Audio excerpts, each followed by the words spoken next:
We got a civil war brewing at MSNBC, it seems. What do you know? Rachel Maddow versus the Morning Joe team. Funny what a Trump win can really do to people. Trump has really and truly killed the media as we know it. It's sort of glorious, right, to watch from here. We're going to talk all about that. Plus, what is Obama doing? Obama's trying to turn the tables now. He's like, oh, they're trying to steal the election. Oh my gosh, this is pretty unbelievable. Barack Obama getting desperate. You can tell they've really hit the bottom of the barrel, but let's be honest. Kamala Harris, Joe Biden, this is all you got, guys? No wonder you lost. No wonder you lost. And I'll tell you, DOGE cannot get there fast enough, because wait until you hear what has just been revealed about some of the federal employees, and by the way, state employees of the government around the country. We're going to get into all of that. It's good to have you here. By the way, I'm just going to make a quick note on the audio. Thank you, everybody, for telling me. I'm going to be counting on you to continue to tell me, because we've had some audio issues with the board recently, and the producers are trying to fix it. I'm trying to fix it. Here I am live. This is the difficulty, right? When you're live as opposed to tape, because we can't actually tweak it after the fact. So let me know. I'm looking at all your comments in real time so that we can make sure that we are delivering the best product for you here and every day on the Trish Regan Show. We begin with Mika and Joe and Rachel. Trouble in paradise, it seems, over there at MSNBC. What do you know? And it has a little something to do with, well, Joe and Mika saying that they were willing to make amends, that they wanted to at least talk to Trump because, she's channeling her dad or something, as though Trump's North Korea. Listen. Joe and I went to Mar-a-Lago to meet personally with President-elect Trump. It was the first time we have seen him in 7 years. You see, there was this standoff, and everybody at MSNBC kind of liked that, enjoyed that. That was part of their identity. And now they don't really know what to think, because two of their heroes that ran the whole morning programming thing for 3 or 4 hours, or God knows how many hours they were on television every day, they went down and kissed the ring. I mean, we had to hear Rosie O'Donnell get all upset about that. Well, apparently behind the scenes, Rachel Maddow is also really, really upset about that. This is a new article in the Daily Mail. The title being MSNBC descends into civil war. Didn't I tell you this was happening? As Rachel Maddow turns on Morning Joe host for, quote, bending knee to Donald Trump. Yeah, that little trip down to Mar-a-Lago, that did not go over so well. Let's go to the story itself. According to the Daily Mail, it was that trip, right? That trip down to Mar-a-Lago that really sparked all this tension, a whole lot of tension, according to the report. In the teams and in many of the stars, they see both Joe Scarborough and Mika Brzezinski as opportunistic and with very low self-respect and forgetting their values of being journalists and independence and integrity, said a journalist who has worked at MSNBC for 15 years. Speaking on the condition of anonymity, I don't like that. I really don't like that, but whatever. This journalist made it clear that the problem has been that Morning Joe has been pivoting from calling Trump a fascist and an admirer of Adolf Hitler to having a cordial meeting with him to figure out coverage going forward. Quote, they have lost a lot of credibility. Rachel Maddow is pissed at them, as are other presenters like Chris Hayes and Ari Melber. They are so frustrated. MSNBC disputes the report, claiming that Maddow hasn't said anything on air or off air about Scarborough and Brzezinski meeting with Trump. Any insinuation otherwise is merely speculative. This is what the MSNBC spokesperson told the U.S. Sun. Okay. All right, well, there's a lot of trouble in paradise, right? Because the company's getting spun off by one said Comcast, which realizes it really doesn't want to be in this cable business. I mean, not when you get to deal with the headache of Joy Reid, for goodness sakes. Rachel Maddow once a week for what, $25 million? They lowered her from $30 million. And of course, the whole Morning Joe crowd, which seems to be having this whole civil war play out in real time on live air. And there are factions. Because you get this one guy who works for the Atlantic, and he would go on the morning show there, and he said a little something that kind of ticked everybody off the other day, and this kind of helped spill over, as we said, onto the live airwaves. Let's take a listen. Well, just given what one sees on camera, if you're too drunk for Fox News, you're very, very drunk indeed. So that's alarming. In 1989, President George H.W. Bush nominated John Tower, senator from Texas, for Secretary of Defense. Now, Tower was a very considerable person, a real defense intellectual, someone who deeply understood defense, unlike the current nominee. And it emerged that Tower had a drinking problem. And when he was drinking too much, he would make himself a nuisance or worse to the women around him. And for that reason, his nomination collapsed in 1989. You don't want to think that our moral standards have declined so much that you could say, let's take all the drinking, all the sex. So David Frum is trying to insinuate that somehow Pete Hegseth doesn't have the character, et cetera, in order to become defense secretary. That's also anonymous reporting. All anonymous reporting. They apparently got like 7 people from Fox to anonymously go on record. Not really on record, right? If you're anonymous, to give this report about apparently his alleged indiscretions vis-a-vis alcohol. So look, I've told you guys before, I didn't used to, go to bars with Pete Hegseth, and certainly, didn't hang out socially in that sense, but worked with him a lot and never saw that. I mean, just never, ever saw that. He always struck me as a pretty stand-up guy, but whatever. So this little thing happens, right, on MSNBC, and they kind of freak out. Like, Mika later on was like, wait a second, oh, please, we want to apologize to our friends at Fox, because this guy, David, just slammed all of Fox by saying, how drunk do you have to be? Like, how drunk? Okay, here we go. How drunk is too drunk for Fox? And so it just didn't go over well. Understandably, like, with the anchor, it shouldn't. Like, it's just not civil. And so they said something, and this guy is trying to insinuate that it's fearful, that they're fearful of the Trump administration or Fox or whatever. And they didn't appreciate this. I'm just wondering, like, how much he's in cahoots with all the other people, the Joy Reids of the world, the Rachel Maddows of the world, that really don't like the fact that Mika and Joe are trying to move on. Look, they're, let's be honest, total opportunists. Like, that's all they are. They see the handwriting on the wall and they want to jump on the train as it leaves the station. Whereas the others, oh, they're just mired in their misery. Total misery, and they intend to stay in their misery. And anybody who dares to, like, maybe be happy or optimistic about the future, because why wouldn't you be right about now? God help you. Anyway, they kind of reacted poorly to it. They had this little thing I showed you yesterday on the show, but take a peek if you're just catching it now. Point of personal privilege. So yesterday we had a good friend of ours on the show, and a guy who's been a guest for some time, a guy who he knows, who's been one of my heroes for years now, a great writer, David Frum. He writes for The Atlantic. David came on the show yesterday, and we're having a good conversation. But we were talking about the Fox News employees that actually talked to Courtney Kuby and other people at NBC News and said that he'd been drinking too much there. And it was devastating. Concerned. It was a devastating report. And David flippantly said, was joking, he said, if you're too drunk for Fox News, you're very, very drunk indeed. Oops. Did I cut them off too early? Did you guys want to hear the rest of it? Point of personal privilege. So yesterday, Here we go. No, She simply said it was too flippant. Now, Okay, so here we go. we disagree with Fox News, but there's some good people over there, including, of course, those talking to NBC News about their concerns. This got turned into a column and a headline that said that, well, let's see, what was the headline? The sound of fear. No, that wasn't the sound of fear. That was the sound of civility. And saying that Mika had apologized.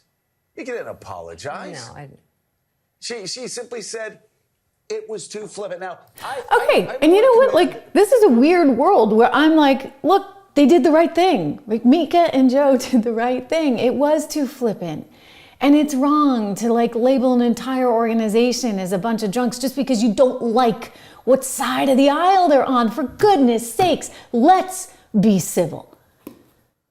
But there is a group of people out there, And a lot of them are at MSNBC. Some of them are at CNN. There's a group of people out there that are so wedded to their ideas and wedded to this hate that they're not ready or able or capable as human beings to move on. Well, the viewers have, right? The ratings are like really bad. In fact, Rachel Maddow recently got her numbers and she got beaten by Bob's Burgers. I'm going to have to watch this show on Adult Swim. So her numbers are really bad. And so they don't know what to do. You know, I've been predicting this all along. The end of media, the end of that kind of media, meaning legacy media. Part of this is in our report, investinmaga.com. Go over and check it out. Invest in Maga, totally free. Rob and I from 76 Research, we created 76 Research. This has been like a long-standing passion of me to have a financial research company that was just completely transparent and honest and not sort of on the take for this, that, and the other. In other words, we make recommendations for you, but we don't get anything for that other than, you know, you pay $1 a month for the 76 report. And if you get a portfolio on top of that, I think once you move on to the $9.95, it works out to an additional $22 a month. None of this is expensive. The whole goal is to try and bring good market advice to as many people as we possibly can. So this doesn't cost anything. Just go over and check out investinmaga.com, because one of the themes here, in fact, is this changing technology, is the reality that there are new times ahead and there's going to be winners and losers in this fight. One of the winners is going to be, you know what we're doing over here with streaming media. This is the winning future for media. MSNBC, all of those cable things, they're done. They're over. And it's so bad right now at MSNBC that Rashida Jones, who is the president of the network, is allegedly looking to quit. It's funny how, you know, people want to spend more time with their family just as things start to go really south. I mean, the ratings crash, right? And all of a sudden, Rashida is like, oh, no, you know, maybe I don't do this anymore. They're talking about her possibly leaving ahead of the inauguration. So here's another article. Well, I guess it actually originated from this little guy who's got some newsletter and has deep ties over at MSNBC and, you know, presents it like Rashida leans forward. In other words, we need to be part of the protest movement. We can't be one with Mika and Joe if they dare to even have a conversation with Trump.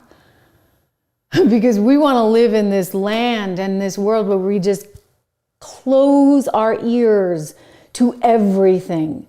Well, I'm sorry, Rashida. I'm sorry, Rachel, if that's how you feel. I'm sorry, Joy Reid, who clearly feels that way. She was telling everybody not to go visit their family at Thanksgiving, probably saying the same thing about Christmas, for goodness sakes. I'm sorry, but you know what? Everybody else wants to move on with their lives. They don't appreciate your cancel culture on steroids. Everyone wants to move on. Heck, you know what? Even Jeff Bezos from the Washington Post, also Amazon, he wants to move on. He wants to move on. He's getting kind of optimistic, although I'll tell you, he's drinking a little too much Kool-Aid for my taste. Yeah, a little too much Kool-Aid. Listen to him here. I don't think the press is the enemy. And I don't think, you know, he's also, you've probably grown in the last 8 years. He has too. Like, it's, you know, this is not the case. The press is not the enemy. I hope you're right. I hope I'm right too. What do you guys think? I think Bezos is a little bit naive. And you know how I know he's a little bit naive? Because you know what? I've worked in the press for a long time. I've worked 20 some odd years in mainstream media. And I was naive back in the day too. Like, I actually thought everybody was trying to do the right thing. And then I realized increasingly that wasn't in fact the case at all, that everybody had their own biases, and those biases were constantly at work. And those biases were affected by very much the left. And I used to say, why is this? Why is this? Why is this? Maybe it goes back to Watergate and Nixon. Maybe it goes back to the Vietnam era. I don't know. But I've always been astonished by the crazy liberal zealots that you see in the mainstream media. And believe, I've worked at CBS Evening News, I've worked at NBC Nightly News, I've worked at the Today Show, I've worked at CNBC, I've worked at Fox, I've worked everywhere, okay? Fox was probably the best of the bunch. This is a whole other story, though, because here, I don't have anybody telling me what I can or cannot say. I don't have anybody reading my scripts. In fact, there are no scripts. This is all ad-libbed. How do you like that? I mean, I know what sound bites I want to play, but this is all like happening in the moment, live. It's kind of cool. Anyway, I know that Jeff Bezos is completely naive and way too optimistic about the media, not just because I've worked in the media, but because we've had to listen to them for the last 4 years. Of course, it's Trump is a Nazi time again. Let's deal with Hitler, okay? I don't think it's hyperbolic to say that. I mean, that is Mussolini, Hitler-like language. Trump's affinity for Hitler was always covered under an umbrella of his stupidity. Echoing Hitler's words. Listen to this. Well, Hitler was duly elected. That's right. Echoing the hateful rhetoric of Adolf Hitler. It echoes Hitler. That's the kind of language Hitler used in Mein Kampf. About vermin and Hitler and Mussolini. That's a horrifying clip. That's a fascist clip. Just going full on Hitler. From Hitler's Germany. We just need to say, for the record, that the term vermin was really effectively used by Adolf Hitler. Echo dictators like Hitler. With language evoking authoritarian figures. I think I've heard enough. You get the picture, right? So I think we can be in agreement that Jeff Bezos is a little too idealistic to think that somehow the media might actually want to be honest in some way, shape, or form. No, the media has their agenda. And I think that's what you're seeing. For example, with Rashida Jones saying, okay, she's going to go bye-bye. I mean, some of it has to do with just pure ratings. And if they're going to spin this thing off, they actually need an adult in charge, not just somebody who's going to allow the inmates to run the asylum. So yeah, they want to spin it off. Remember Spinco? And if you want any chance, any sliver of a chance of that thing trading anywhere in any kind of zone that is good for investors, then you're going to need to get rid of Rashida Jones. And you are probably going to need to get rid of Joy Reid. And I don't know, Rachel Maddow, maybe she'll come to see the light. I have a feeling she's an opportunist too. I have a feeling that while she may be, quote unquote, a believer, she actually is a little bit about the paycheck, right? Don't take my word for it. You know what? Her mentor, Keith Olbermann, I played you this on the other day. He was like, oh, don't think that she's not going to do anything, right? For anyone. In other words, she just re-signed a $25 million deal. She took a little bit of a haircut, but gosh darn it, it's one show a week. One show a week, 25 mil. So yeah, Rashida Jones is probably gonna have to quit. And that's a good thing. That's a good thing because we're over the Hitler stuff. We're over all of that. It's just nauseating. Coming up, I wanna share with you the contrast between what Trump was able to do in his campaign on social media for like no money versus what, say, Kamala Harris did on her campaign for a whole lot of money with a whole lot of people. But first, a short word from one of our sponsors, and that would be Balance in Nature. My fruits and veggies, you know, guys, I take them every day. December is a tough month. It's hard to diet. I got my kid's birthday. I got my birthday. I got Christmas. Oh, and then New Year's, right? You go into all of it, into the thick of it. So how do you stay healthy? How do I stay healthy? Well, for one thing, I make sure I take my fruits and veggies every single day. These are the gummies from Balance of Nature, balanceofnature.com. You can get them too with 50% off. It's the best discount I've seen all year. End of year special here for December to keep you on track with your diet. Go to balanceofnature.com.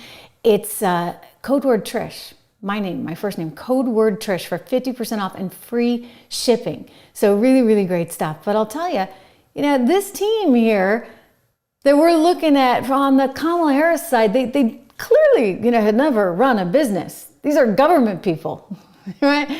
And they got money that they can print for days, apparently. Stephanie Cutter, who was an advisor to Kamala Harris, I wonder how much she was paid.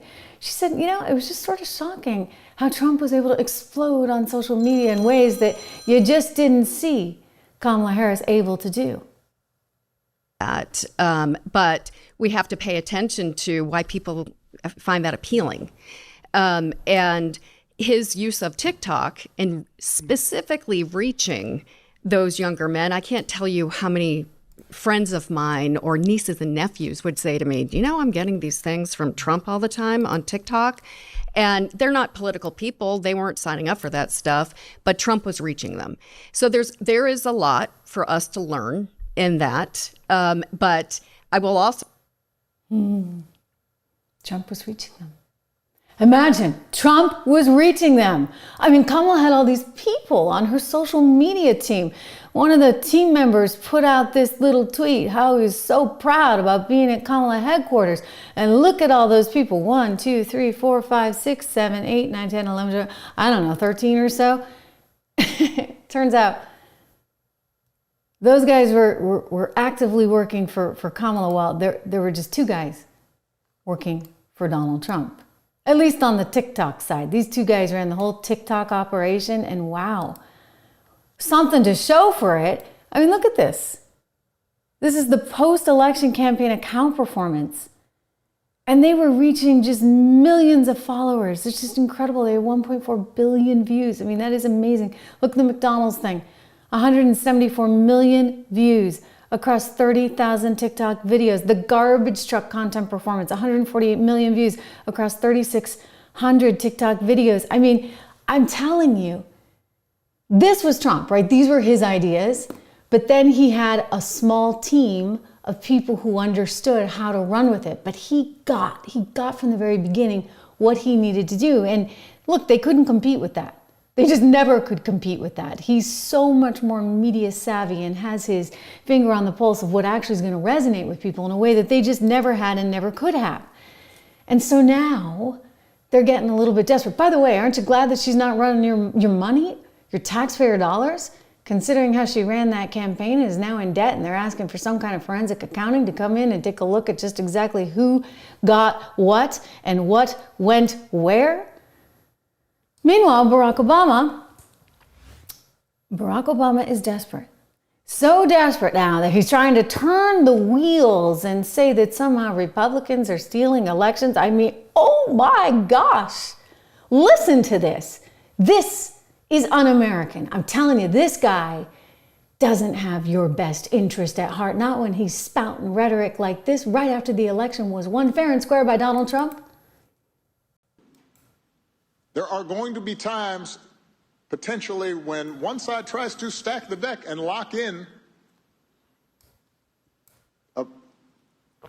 a permanent grip on power, either by actively suppressing votes or politicizing the armed forces or using the judiciary, the criminal justice system to go after opponents. And in those circumstances, pluralism does not call for us to just stand back and say, well, I'm not sure. That's okay. In those circumstances, a line has been crossed, and we have to stand firm. I mean, come on. All right, Barack Obama, go home. Go back to Hawaii. Go to Martha's Vineyard. Go do whatever it is you do. But your legacy is now in shambles. I mean, really in shambles. I mean, think about what you left Trump. I have these numbers right here because I was taking a look. I was taking a look at how bad the economy was under Barack Obama. I mean, we had lousy growth. Lousy, like 1.5% growth throughout his entire tenure for 8 freaking years. And then he hands off 1.8% GDP annualized growth to Donald Trump. You want to know how much Donald Trump gave Biden? 6.3% growth. 6.3% growth, ladies and gentlemen. I mean, that's something. Really, I mean, you can count on one hand. I don't think, I mean, the closest to it in modern times was probably Reagan, who handed over, let's see, 4.4% growth to Bush. So, I mean, wow. I mean, not to mention the fact that wages actually had increased the most that they had for middle class earners, adjusted for inflation, the most they had increased in some, I don't know, nearly 50, more than that. What am I saying? You got to go back to the 1950s to see median incomes anything like that. And yet you get these turds like this acting labor secretary out there on CNN spouting off a whole bunch of lies, lying to the American public, saying that somehow they're delivering the best economy in U.S. history and it's about to get better and better because of their policies. No, it's about to get better and better because Donald Trump's coming in, you idiot. Here we go. I want you to see it. Manufacturing come back. Those were all not just campaign promises, but real, tangible things that we worked to deliver. And we have seen reversals in terms of the downward trend for workers in all of those fronts. But they will take more time to do. The reality is that much of what we've put in place, the benefits of those things are going to be seen in 2 years, in 4 years. And so we are handing off the strongest economy in history to the next administration. Oh my gosh. I mean, my gosh, that is brazen. That is a brazen lie. She says she's handing off the best economy to the administration.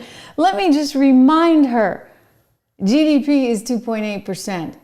We're looking at 2.8%. You know, Joe, you got 6.3% from Trump. And you're giving back 2.8%. I'm sorry, not to mention mass inflation, massive inflation. So this is the reality check for you. You know what? Americans are tired of the lies. They're tired of the lies from the media. They're tired of the lies from the administration officials. They're tired of being fed a narrative and being told that somehow it's in their head if they don't think the economy's doing so great. Well, you know why they don't think the economy's doing so great? Because they're paying 50% more for eggs. Because they're paying 70 some odd % more for their kids' lunch at school every day. This is why people don't like the Biden economy.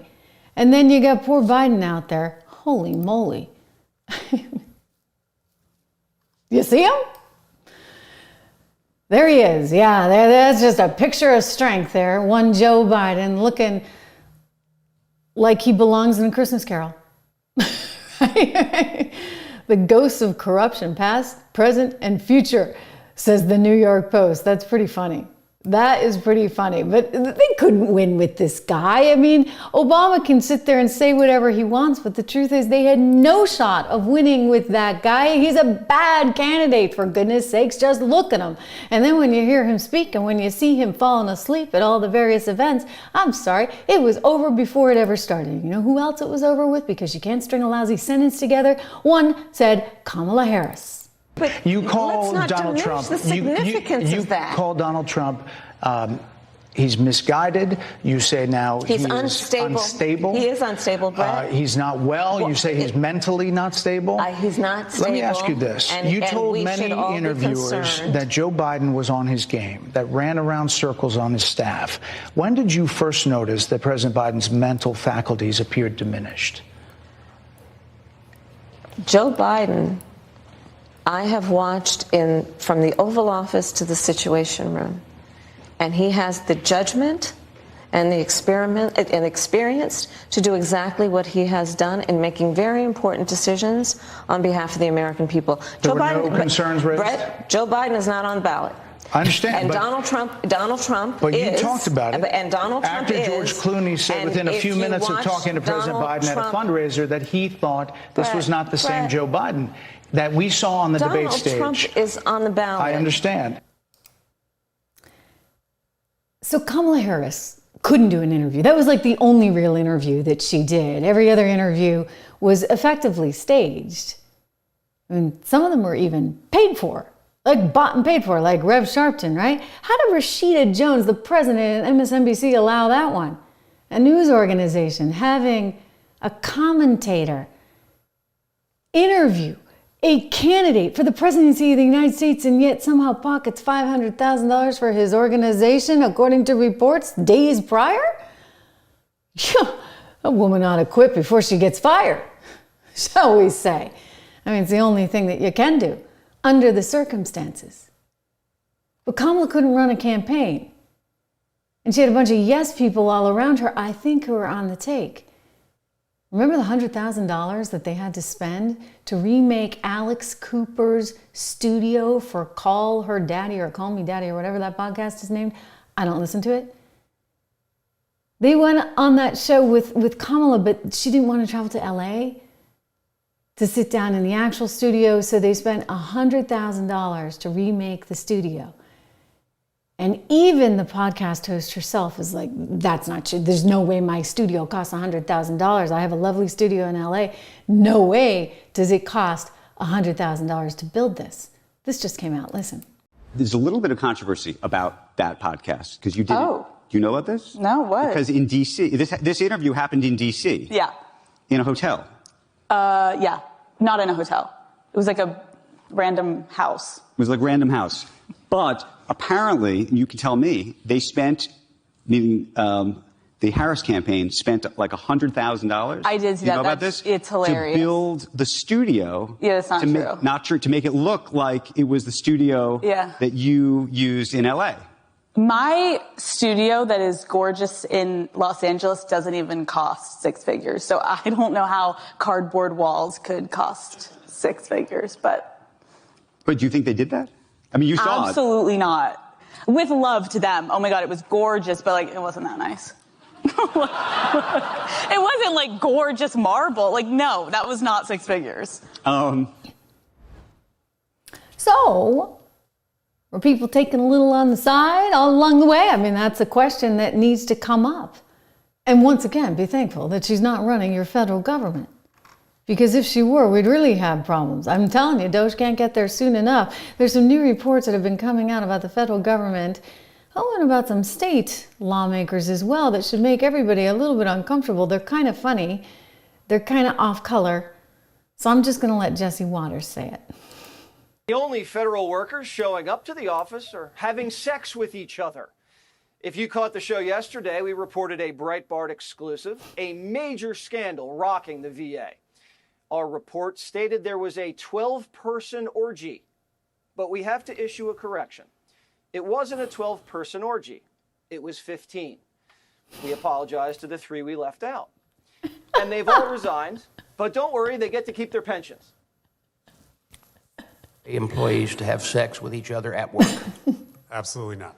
So why is it that we have at least 15 Mountain Home, Tennessee VA employees who have allegedly had sex on the VA property? They've not been disciplined. Those actions are reprehensible, extremely inappropriate. We also have seen every implicated person leave. Oh my gosh, all right? Okay? Like I said, DOGE can't get there fast enough. I mean, it's bad, okay? So you've got all kinds of graft going on and crazy stuff, apparently, within the federal government. And then you get state lawmakers who have challenges of their own. You see, there's this one woman in Massachusetts who's under fire amid reports that she fraudulently somehow obtained some extra bonus money, etc., for herself and then gave it to a family member. This is the woman. And this kind of tells you everything you need to know sort of about her when you hear the obscenities flying out of her mouth. We've had to bleep them for you. But what I would just say is, like, how do people like this ever get elected? People are calling me and telling me, don't say anything, stay in your lane, be quiet, sit down, you will lose your seat, they won't vote for you, fight, don't fight. What the f do I have to do in this council in order to get respect as a black woman? And I'm gonna tell you, I'm not afraid of losing the votes. I'm not afraid of the seat. I'm not afraid of anybody here. Okay. We're glad you're not afraid of anybody, but you might want to be afraid of a court of law right now, because according to the Associated Press, you're in some serious trouble, lady. Right? So you heard Jesse's report on the VA workers. Well, here's something kind of interesting that just happened. You see, Biden with his crazy hair, yeah, that Biden just went over and struck a deal with all these federal workers, including the Social Security employee union, to secure hybrid work through 2029, because apparently they were super duper worried about having to actually go back into the office. I mean, God forbid anybody might actually just have to go to the office. I want to share again this story with you because this is wild. Okay, so here we go. Unions have been pushing the outgoing Biden administration apparently to extend these benefits on bargaining agreements. They basically wanted to ensure that basically they could continue their work from home. This must have been started during COVID, of course, and who doesn't like being able to work from home? So they wanted to continue this little sweet arrangement, and it was due to expire. And of course, you have Vivek coming in, you've got Elon coming in, and they're like, no more work from home. I mean, Elon basically works nonstop. And there was that report of him, remember, at the Tesla factory where he would sleep in the factory. I'm trying to show you because there's a cute little comedic sketch that came out with sort of the idea of, oh, these federal employees, what are they going to do when they realize they actually have to go back into the office? In other words, they're going to actually have to make a lunch or buy a lunch. They're going to actually have to work and get in a car and go somewhere. And so it was this funny little clip. Let me see if I can find it for you. I will. If not, we'll move on. But the point just being that there's some fear that the administration is kind of trying to unseat, if you would, or screw up DOGE, screw up Trump, even before they get there. Now, I don't think they can. I think that you've got some really smart people and they're going to do everything they can and will be able to do everything that they can to fix that. But nonetheless, you can see that there is some concern. You can see this actually in my shorts feed. I think we have it there because in the shorts feed, there's just this cute clip of somebody who was pretending to be a federal worker. And she's like, oh my gosh, oh my gosh, oh my gosh, I'm actually going to have to go to the office. Imagine what that will be like. It won't be pretty. But again, the unions trying to work with trying to work with Biden, and they have been successful in that. So that kind of, it just sort of smacks of what, right? We don't really appreciate that. We don't really like that. And we don't need any more of this. The only federal workers showing up to the office are having sex with each other. If you caught the show yesterday, we reported a Breitbart exclusive, a major scandal rocking the VA. Our report stated there was a 12-person orgy, but we have to issue a correction. It wasn't a 12-person orgy. It was 15. We apologize to the 3 we left out. And they've all resigned, but don't worry, they get to keep their pensions. Employees to have sex with each other at work? Absolutely not. So why is it that we have at least 15 Mountain Home, Tennessee VA employees who have allegedly had sex on the VA property? They've not been disciplined. Those actions are reprehensible, extremely inappropriate. We also have seen every implicated person leave the Oh boy. All right. So listen, it's cleanup time and it cannot happen soon enough. It's really, really important that we get kind of a handle on this. I was looking at some of the numbers that DOGE has already put out. They have a Twitter account now, and so you can see if you look at what was spent, for example, on illegal migrants throughout the country, $151 million. Adjusted for inflation, if you look at what was spent on World War I, it's somewhere around 300 and change billion dollars. So $151 billion versus 300 and some odd billion dollars. We basically just spent, adjusted for inflation, half as much money trying to house and feed and take care of illegal migrants, many of whom are here under really bad circumstances, many of whom are already known criminals. Just look at the numbers out of New York City, 700,000 roughly migrants there, nearly 60,000 of them are known to be criminals. So that's the issue. That's the issue. Anyway, it is good to have you guys here. I hope you have a terrific weekend. I see we're looking at, thank you. I see Ian looking out for me on the scratching noise. I think that was my mouse because I was actually looking for that particular segment I wanted to show you. But you have to go and look at it on my shorts feed. It's this really funny woman who's pretending to be a federal worker. And she's like, oh my gosh, what am I gonna do? I can't watch The View live anymore. What am I gonna do? I have to actually go to the office. They want me to work. I can't believe they want me to actually work.